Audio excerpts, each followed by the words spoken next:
El sello, marcados con amor. Pues buenos días, es un gusto como siempre estar aquí, poder compartir con usted una palabra contigo, una palabra que estoy seguro va a servir en tu vida, porque pues a eso venimos, ¿no? A que Dios nos hable y poder aprovechar lo que Dios nos hable. ¿Cuántos vienen a eso? Ok, perfecto. Esta plática se llama El Heredero, el heredero. Mira, si tú tuviste papá o abuelo, eres un heredero. Levanta la mano si tú tuviste o tienes papá o abuelo. Eres un heredero. Eso es clásico, eso es lógico, ¿no? Y fíjate bien que la Biblia dice que los padres heredarán a los hijos. La cultura latina, por lo menos hasta hace poco tiempo, era al revés. Los padres tenían muchos hijos para que los mantuvieran en su vejez. Eso es lo opuesto a lo que dice la Biblia. La Biblia dice claramente: los padres heredarán a los hijos. Y hay un y todos los hijos dijeron amén. Y hay un instrumento legal para hacerlo que se llama testamento. Es un documento donde tú dispones cómo se distribuirá lo que tienes y a quién se le entregará tu herencia. Yo tengo un testamento ante notario y mis hijos tienen una copia del testamento. El día que yo parta, ellos podrán recibir la herencia de acuerdo a ese testamento. Si eres mayor de edad, aquí, si estás hoy aquí y eres mayor de edad, te suplico de la manera más atenta que hagas un testamento ante notario. No hacerlo es una irresponsabilidad que va a causar que tus herederos lo único que tengan son problemas legales y pleitos. Por favor, te lo suplico, ve mañana ante un notario, haz un testamento, es facilísimo hacerlo y con eso se acaban todos los problemas posteriores de herencia. Tú debes conocer a alguien que heredó sin testamento y es una bronca. Acaban familias, acaban fortunas, acaban herencias, en abogados, en pleitos, en todo. Haz testamento, por favor. En el año 2008, pues andaba en Europa y cuando regresé de Europa me encontré con la noticia de la muerte de mi papá. Murió 2 días antes de que yo regresara. Y mis hermanos y yo nos reunimos para dar lectura a las instrucciones finales de mi papá, que dejó por escrito y dejó el testamento. Mi papá no era un hombre rico, pero nos dejó una herencia que consistía básicamente en todo lo que había en la casa: muebles, aparatos, ropa, enseres domésticos. Y lo que él dijo de instrucciones: vayan a la casa y cada quien agarre lo que quiera, lo que le sirva y lo que le guste, y todo lo que no quieran ustedes 5 lo donan al Ejército de Salvación, que es una organización cristiana que tiene iglesias, pero que básicamente se dedica a la ayuda social. Luego dijo: lo que haya en la cuenta de banco lo retiran y lo reparten entre 5, a partes iguales. Y luego su casa, que en realidad pues era su única propiedad, dispuso que se vendiera y que el fruto de la venta se repartiera en 5 partes iguales para cada uno de sus hijos. Todo lo dejó por escrito en un documento legal que es el testamento, y cada uno de sus hijos hemos recibido lo que a cada uno le corresponde. No tuvimos ningún problema, no hubo discusiones. Bueno, aparte mis hermanos y yo nos llevamos bastante bien, ninguno es avaricioso y seguimos las instrucciones en paz y en calma. Lo bueno de todo este asunto de la herencia es que ninguno de los hijos hicimos nada para recibir esos bienes, excepto ser hijos de mi papá. La herencia es un asunto de gracia, es un regalo por amor. Ninguna persona que no fue su hijo recibió absolutamente nada, pero todos sus hijos recibimos la herencia simplemente por ser sus hijos. Entonces, un heredero, por definición, es una persona que tiene derecho legal a la propiedad y posesiones de un patrimonio a la muerte del benefactor. O sea, un heredero recibe una herencia que se transmite del benefactor al beneficiario. Y ese beneficiario, el heredero, no ha trabajado nada para acumular esta herencia. Más bien, alguien más ya lo hizo. Y ahora se transmite al destinatario. ¿Está claro hasta aquí? ¿Vamos claros? Entonces, el que hereda, pues es una persona que lo hace por amor, por gracia, a alguien que pues nada más por ser hijo, por lo que sea.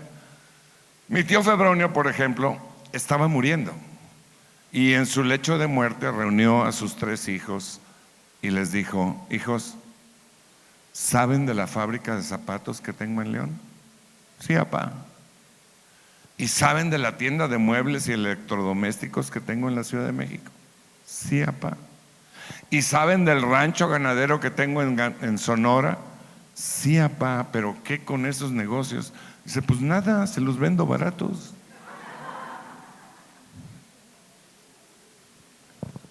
Ahora, fíjate muy bien, puedes ir tomando nota, porque esto es importante, tanto en el mundo físico como en el mundo espiritual. Para que un testamento sea válido y se pueda disfrutar de la herencia, se requieren varias cosas. Número 1, se requiere la muerte del testador, o sea, del que hace el testamento. Número 2, se requiere la identificación de los herederos. Por ejemplo, mi papá dijo: a mis 5 hijos, pero cuando llegamos dijimos: pues aquí está mi INE y mi apellido así, y es mi papá. Nos identificamos como hijos. Y luego, tercero, se necesita un albacea. Esa es una palabra legal que significa un mediador, un tramitador del testamento. Y cuarto, se necesita un fiador, o sea, uno que garantice que la herencia será entregada tal y como lo dispuso el difunto. En este caso, pues es la ley, ¿no? Es la ley que dice, pues así es como dice, así se va a cumplir. Y número 5, se requiere que los herederos hagan los trámites necesarios que requiere la ley para recibir la herencia. Mis hermanos y yo supimos del testamento porque mi papá nos había dado una copia, lo leímos, lo creímos y actuamos para hacer realidad la herencia de nuestro padre. Fíjese, yo solo tengo 4 hermanos, conmigo somos 5 y todos recibimos una herencia. Pero tengo un montón de hermanos espirituales, junto con los cuales tengo un testamento muchísimo más importante y eterno que Dios nos dio. Y este testamento incluye una maravillosa, grandiosa, extraordinaria herencia de gloria muy superior a cualquier herencia humana, que aplica tanto en esta vida, en esta tierra, en la vida física, como en la eternidad, y que incluye todas las promesas de Dios. Amén. Fíjate lo que dice Proverbios 8:21. Es Dios hablando y dice: los que me aman, levanten la mano los que lo aman.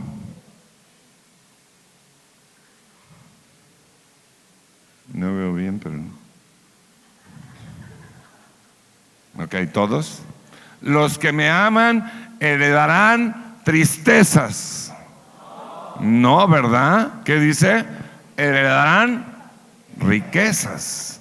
Llenaré sus cofres de tesoros. Luego, primera de Pedro, capítulo 1, versículo 4, dice: y recibamos, ¿quiénes recibamos? Los creyentes, una herencia indestructible, incontaminada e inmarchitable, tal herencia está reservada en el cielo para ustedes. Déjenme el versículo porque te voy a explicar 4 características de esta herencia que están ahí puestas, están a la vista, no son nada escondidos, son 4 características. Dice primero que es indestructible, es decir, no está sujeta a destrucción, no está sujeta a corrupción, no está sujeta a decadencia. Y luego dice es incontaminada. ¿Qué quiere decir? Que es perfecta, no tiene absolutamente ningún defecto. Y luego dice que es inmarchitable. Esto es como mi suegra, que tiene 20 años cumpliendo los mismos años, ¿no? Inmarchitable quiere decir permanente, que nunca se va a acabar, que nunca va a disminuir. Y luego dice que es reservada, es decir, está disponible, está reservada, está disponible, pero está reservada y solo es accesible para los que aman y sirven al Señor. ¿Te das cuenta? Ahora, cuando Jesús regrese, que espero que sea pronto, también entregará la herencia eterna a todo aquel que haya cumplido sus instrucciones. Ve, acompáñame, Mateo 25:34. Dice, entonces el rey dirá a los que están a su derecha: vengan ustedes, que son benditos de mi Padre, hereden el reino preparado para ustedes desde la creación del mundo. ¿Quiénes son los de la derecha? ¿Quiénes son los de la derecha? ¿Quiénes son los de la derecha? Acuérdense, los de la izquierda se van al infierno. Así está el contexto, ¿no? Dice, pondré a la izquierda a los que no me han obedecido y su destino es terrible, y a la derecha a los que me han obedecido, y les dice, hereden el reino preparado para ustedes. Y aunque disfrutamos de una herencia como hijos de Dios aquí en la tierra, nuestra mayor herencia, la verdaderamente importante, está reservada para nosotros en el cielo. Amén. ¿Se te antojan estas herencias? A 3 se les antojan. ¿Se te antojan estas herencias? A 18 se le antojan. ¿Se te antojan? 12,423. Perfecto.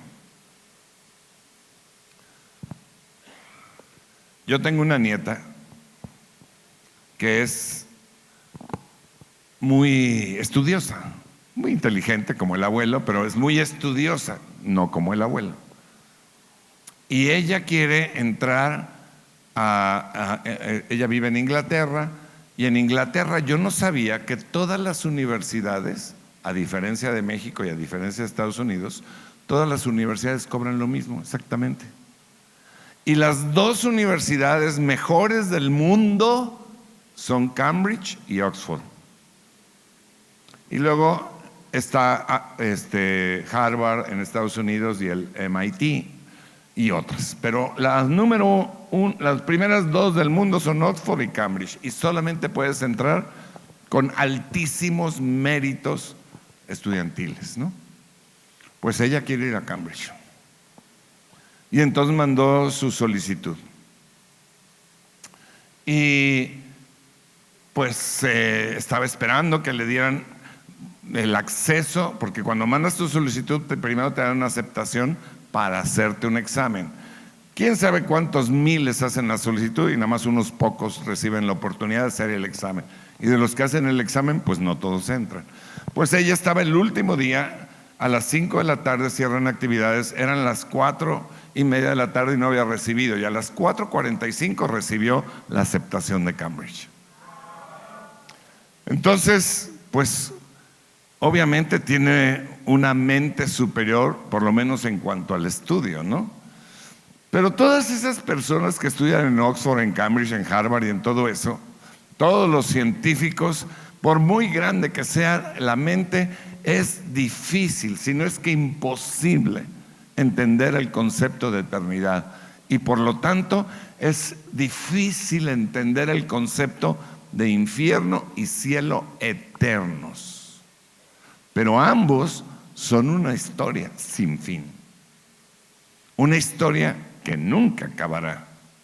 En el infierno será de sufrimiento terrible.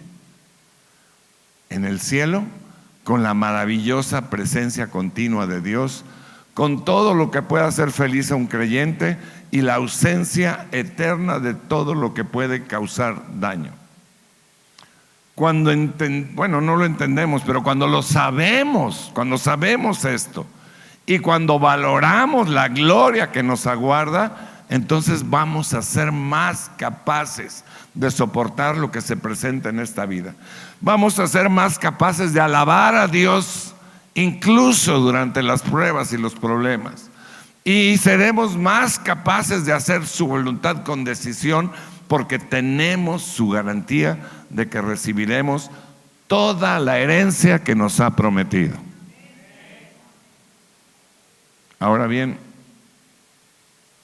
para que el testamento divino sea válido y se pueda disfrutar de la herencia, se deben de cumplir exactamente las mismas condiciones que para un testamento humano. Es decir, número 1, se requiere la muerte del testador. Jesús ya cumplió esta condición. Jesús entregó su vida por ti y por mí. Dice la palabra, Gálatas 2:20, así que vivo en este cuerpo terrenal, confiando en el Hijo de Dios, quien me amó y se entregó a sí mismo por mí.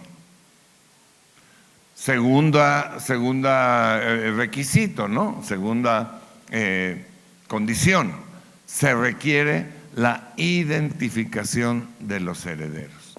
Si tienes a Cristo en tu corazón, eso te convirtió en hijo de Dios y automáticamente en heredero, no por merecimientos, sino por amor, o sea, por la gracia de Dios. Dice Gálatas capítulo 4, versículo 7, así que ya no eres esclavo, sino hijo. ¿Oíste, marido? Ya no eres esclavo, sino hijo. Y como eres hijo, Dios te ha hecho también heredero. Cada hijo de Dios es un receptor de una gran herencia del Padre Celestial. ¿Te da gusto? A 3. Tercera condición que hay que cumplir. Se necesita un albacea. ¿Qué es un albacea? Es un mediador, un tramitador, alguien que va a hacer los trámites necesarios para que el testamento se haga realidad. Un mediador, un albacea, se encarga de cumplir la última voluntad y custodiar los bienes del que murió. La noticia más maravillosa del mundo es que Cristo murió por nosotros para ser un testador legal. O sea, ¿se acuerdan que se necesitaba que muriera el testador? Pero resucitó de los muertos para convertirse en, ¿qué crees? En el albacea, en el mediador entre Dios y los hombres del testamento que Él mismo nos dejó. Maravilloso, ¿verdad? Dice Hebreos capítulo 9, versículo 15. Por eso Cristo es mediador de un nuevo pacto, para que los llamados reciban la tristeza eterna prometida. No, ¿para recibir qué? La herencia. Cuarta condición, también se necesita un fiador, o sea, un garantizador de que se cumpla, se entregue la herencia. Alguien que garantice con su poder, con su autoridad, que la herencia va a ser entregada. Ya sabemos que aquí en la tierra, pues la autoridad es la que hace esa garantía. Pero en el mundo espiritual, en el mundo del Señor, la maravillosa noticia es que Jesús nos prometió y nos dejó al Espíritu Santo. ¿Y qué crees? El Espíritu Santo es el fiador y garantizador de la realidad de la herencia. Dice Efesios capítulo 1, versículo 14. El Espíritu, ¿cuál Espíritu? Pues el Espíritu Santo, es la garantía que tenemos de parte de Dios de que nos dará de palos. Amén. ¿No? ¿Que nos dará qué? La herencia que nos prometió y de que nos ha comprado para que seamos su pueblo. Entonces, tenemos maravillosas noticias aquí. Dios te ha adoptado como hijo, con todos los derechos legales de hijo. Dejó un instrumento para ti. Jesús murió para que tuviera validez, resucitó para convertirse en albacea, y el Espíritu Santo es el garantizador de que recibas tu herencia especificada en el testamento. Entonces, de estos primero 4 condiciones, las 4 corresponden a Dios. Tú no hiciste nada. Él murió por nosotros, Él nos ha hecho sus hijos, Él es nuestro mediador o albacea, Él es el fiador o garantizador. Pero falta el 5.º paso. Y el 5.º paso te corresponde a ti. Entonces voltea con el que está a tu lado y le dices: te corresponde a mí.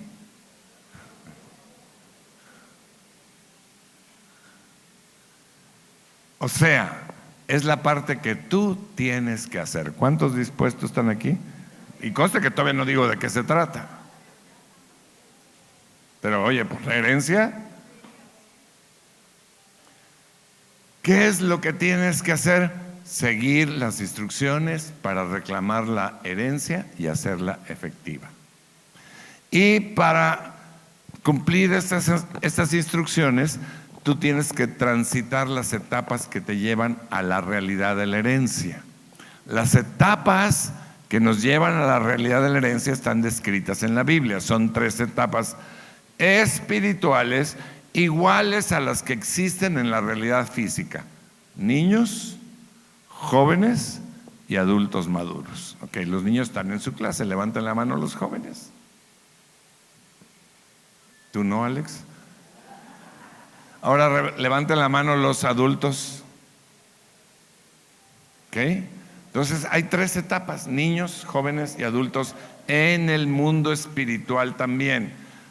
Primera de Juan, capítulo 2, versículo 13, dice la palabra: les escribo a ustedes, padres, porque conocen a aquel que ha sido desde el principio. Les escribo a ustedes, jóvenes, porque han vencido al maligno.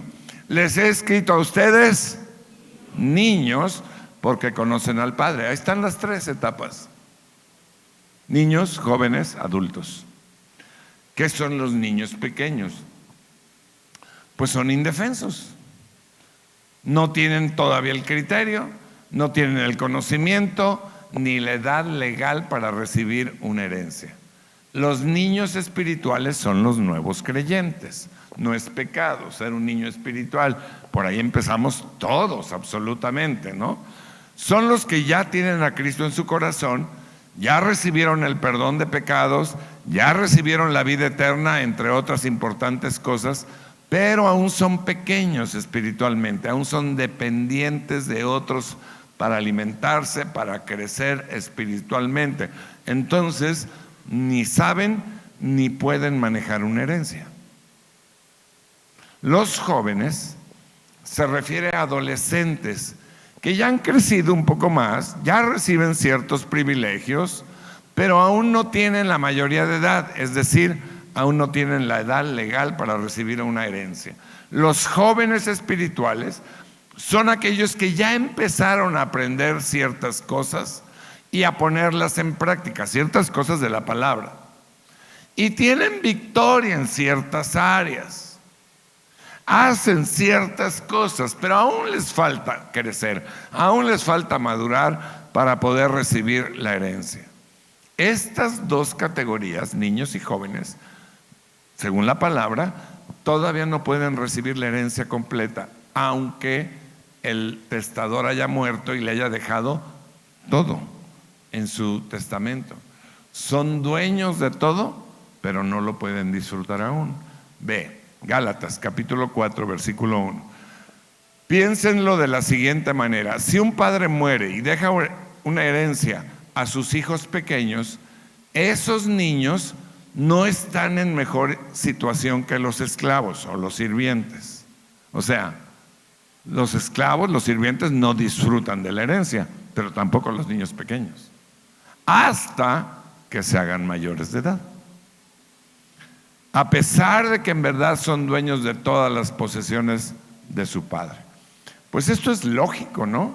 Pues imagínate que yo le quisiera heredar mi coche a mi nieto que tiene 9 años. Pues lo va a tener ahí estacionado, pero no lo puede manejar.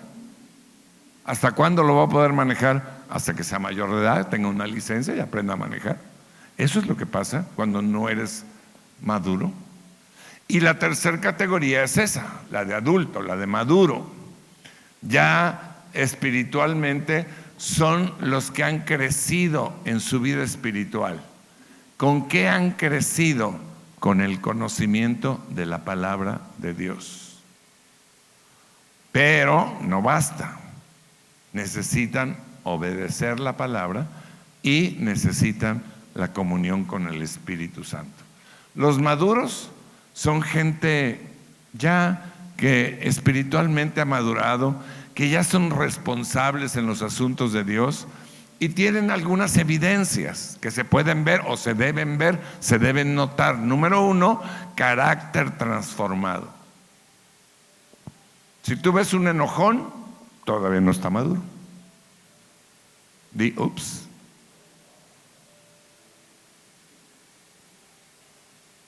Si ves uno que no le va a las Chivas, todavía no está maduro. Si ves uno que no le va a los Vaqueros de Dallas, todavía no está maduro. ¿Qué es? Pues el que tiene un carácter transformado, que es un hombre o una mujer que tiene dominio propio, que tiene un trato amable, que tiene pues todo lo que describe ahí la palabra en los frutos del Espíritu, ¿no? El fruto del Espíritu. También es una persona que ya sirve en la iglesia. No de manera esporádica, sino de manera sistemática. Y también es una persona que gana almas para Cristo. Especialmente es una persona que gana almas para Cristo. No esporádicamente, sino de manera sistemática. Tú puedes venir 40 años a la iglesia y no ganar un alma y no eres maduro espiritualmente. Tú puedes venir 40 años y no sirves y tu carácter no se transforma, no eres maduro espiritualmente. Tú puedes saberte la Biblia de memoria, pero si tu carácter no es transformado, si no sirves sistemáticamente y si no ganas alma, no eres maduro. Más bien eres más duro que una piedra.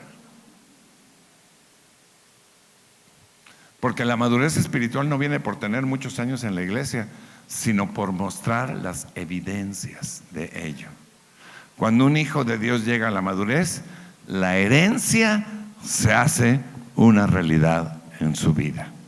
Dice Hebreos capítulo 6, versículo 12.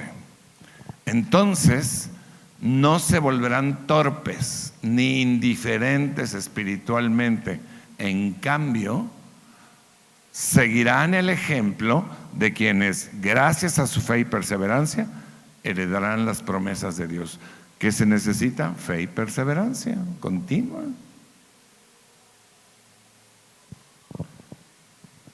Los chavos no van a reconocer este nombre, pero los de mi edad sí. Levanten la mano los que tengan 70 o más. Nada más somos 2. ¿Y los demás fingen? Bueno, los que tenemos esta edad, los de mi generación, nos acordamos de un nombre porque fue muy famoso. Se llamaba Aristóteles Onassis. ¿Quién se acuerda de Aristóteles Onassis? Bueno, Aristóteles Onassis fue un multimillonario griego y el hombre más famoso de la industria naviera. Tenía barcos por todos lados. Y también se hizo mucho más famoso porque el presidente de Estados Unidos, John F. Kennedy, fue asesinado. y se quedó su viuda Jacqueline.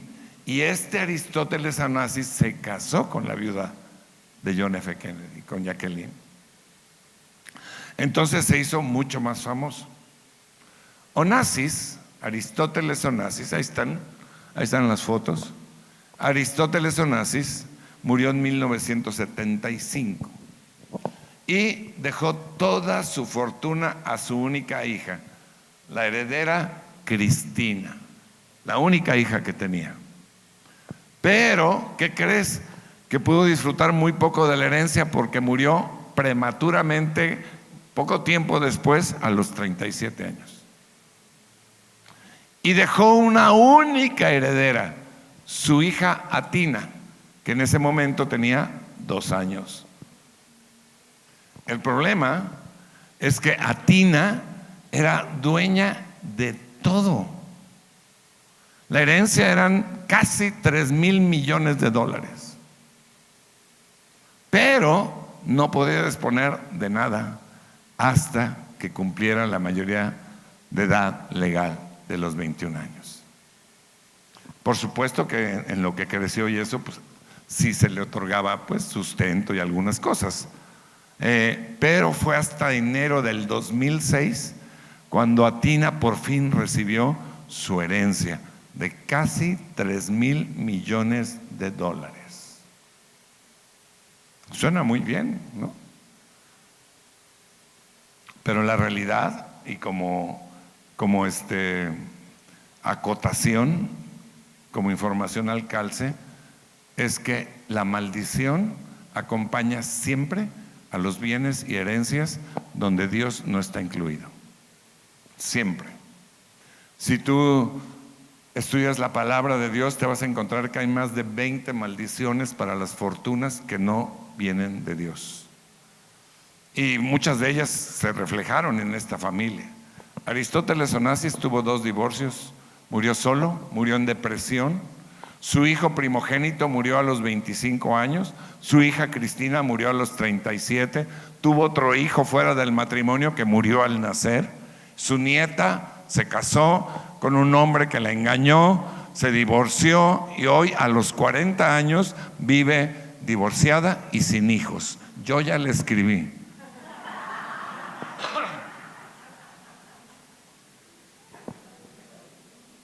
¿Por qué la risa? Oye, ¿a quién no le gustaría un hombre guapo, inteligente, maduro, atlético, honrado, veracruzano?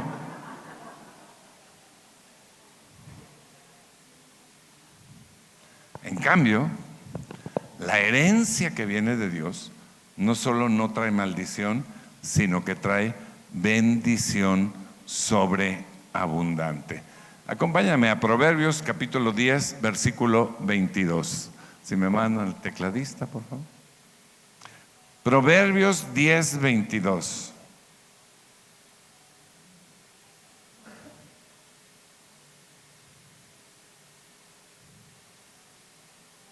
Dice la palabra: la bendición del Señor es riqueza que no trae dolores consigo. ¿Qué significa esto? Que cuando tú sigues las instrucciones de Dios, Dios te multiplica y no solo no añade maldición, sino que añade bendición. Hace un momento, antes de empezar la reunión, estaba con 2 niñitas sentadas ahí en las mesitas. Y las niñitas traían un monedero con un montón de moneditas. Y empezaron a decir: pues yo voy a hacer esto, yo voy a hacer lo otro. Y las 2 dijeron: y esto es la ofrenda porque Dios nos multiplica. Las 2, chiquitas. Eso es obedecer las instrucciones de Dios para que Dios no solamente no maldiga esa riqueza, sino que la bendiga. Y eso es lo que dice la palabra. Mira, amigo, viejito, compadre, comadre, primo, medio primo, extraterrestre o quien seas que estés aquí, es un hecho que Cristo ya murió por nosotros. Es un hecho que Él ya nos ha hecho sus hijos. De hecho, pasen, Aldo, pasa todo el grupo.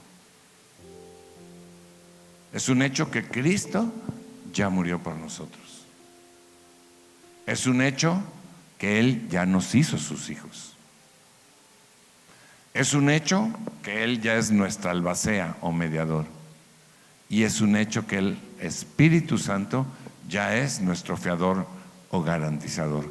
Lo único que te corresponde hacer es tu parte. Es tu parte. Como hijo de Dios y como heredero. ¿A quién se le antoja la herencia? Pues es terrenal y es eterna. Ya es tiempo de crecer. Ya déjalo de niño, ya déjalo de joven. Ya tienes que ser adulto. Le estoy hablando no a todos, obviamente todos pasamos por la etapa de niño y de joven, pero si ya tienes tiempo atorado ahí, ya next, como dicen los chavos, vamos a la siguiente etapa, ¿no?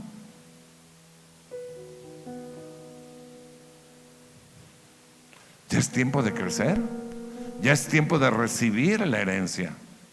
Ya no es tiempo de seguir siendo el eterno niño o el eterno adolescente espiritual. Despójate ya de eso, crece, porque ha llegado el tiempo de la herencia.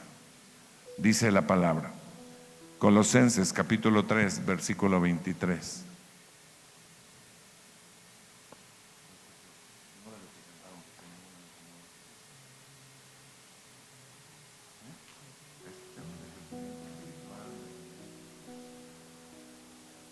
Dice Colosenses 3, 23. Trabajen de buena gana en todo lo que hagan, como si fuera para el Señor y no para la gente. Recuerden que el Señor los recompensará con una herencia y que el amo a quien sirven es Cristo. Yo te lo he dicho muchas veces y nunca me cansaré de repetirte, hermano, las cosas de esta tierra están bien, que trabajes, que busques prosperar, está bien, Dios lo quiere y todo, pero no es tan importante como lo eterno. En esta tierra vas a estar 70, 80, 90 años, pero en la eternidad vas a estar por siempre. ¿Dónde vale la pena hacer tesoros? ¿Dónde vale la pena tener la herencia? Mi papá nos dejó una herencia, ya no me queda nada, ya me la gasté.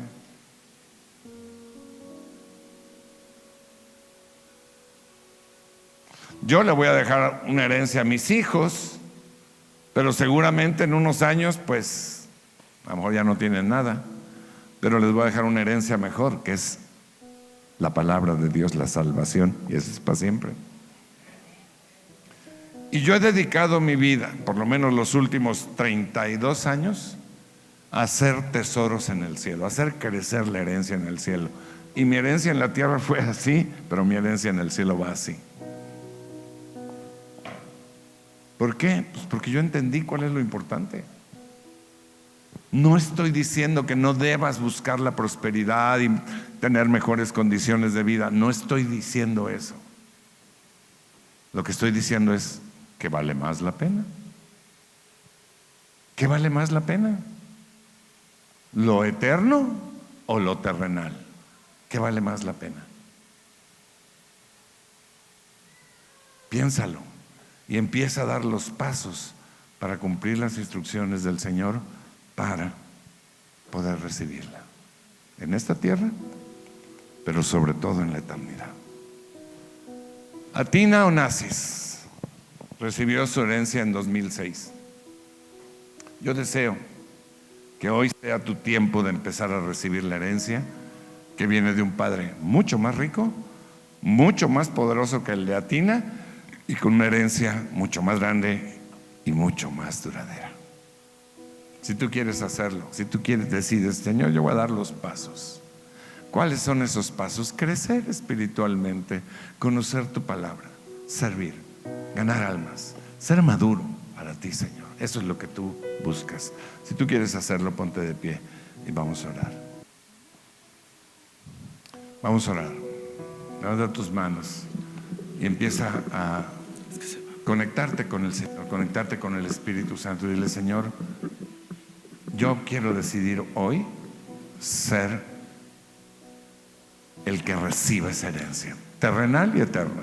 Yo sé que soy tu heredero, pero también sé que tengo que dar los pasos. Yo hoy decido dar esos pasos, crecer, madurar, cambiar mi carácter. Bueno, que tu Espíritu Santo cambie mi carácter, que, Señor, que yo te pueda servir continuamente y que pueda ser un ganador de almas para ti, Señor. Eso es lo que tú buscas de un creyente. Yo quiero serlo, Señor, yo quiero serlo. Y, Señor, sé que como resultado tu recompensa terrenal y eterna vendrá sobre mí. Señor, honra mi decisión con el poder de tu Espíritu Santo. Padre, bendice a esta congregación, bendice a cada uno de los que ha tomado esta decisión, porque eso es lo único que hará un cambio en esta ciudad, en este país, en este tiempo. Bendícelos con todo lo que tú tienes, Señor. Bendícelos con todas tus promesas. Bendícelos con tu herencia en esta tierra. El sello marcado